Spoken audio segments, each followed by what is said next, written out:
శ్రోత్రియుడు అనగా ఎవరు?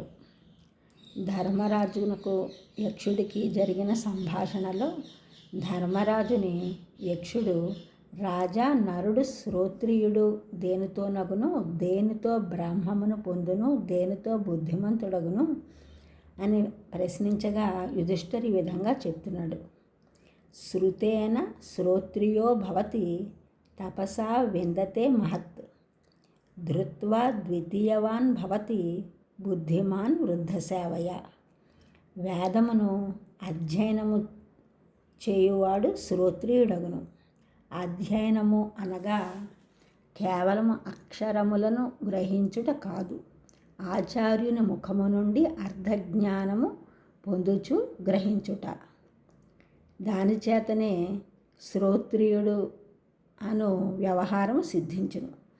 తపస్సు అనగా ఆ విధముగా నేర్పిన వేద విద్యను చక్కగా భావన చేయుట. వేదమును గాఢముగా భావించుట చేత బ్రహ్మజ్ఞానము సిద్ధించునని. ధృతి అనగా నిధిధ్యాసన, చెదరని స్థితిలో నిశ్చలముగా నుండుట. దీని వలన నరుడు సహాయవంతుడగును.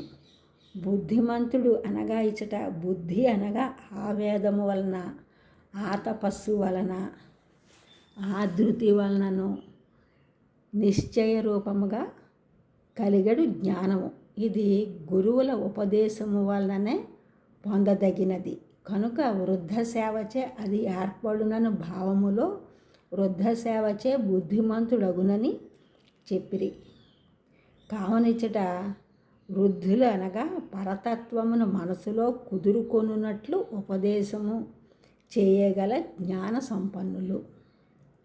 ఈ ఛానల్ చూసిన వారందరూ కూడా సబ్స్క్రైబ్ చేయండి, షేర్ చేయండి, లైక్ చేయండి, కామెంట్ చేయండి. సబ్స్క్రైబ్ చేసిన వారందరికీ కూడా కృతజ్ఞతలు. షేర్ చేసినారు, లైక్ చేసినారు, కామెంట్ చేసిన వారందరికీ కూడా ధన్యవాదములు.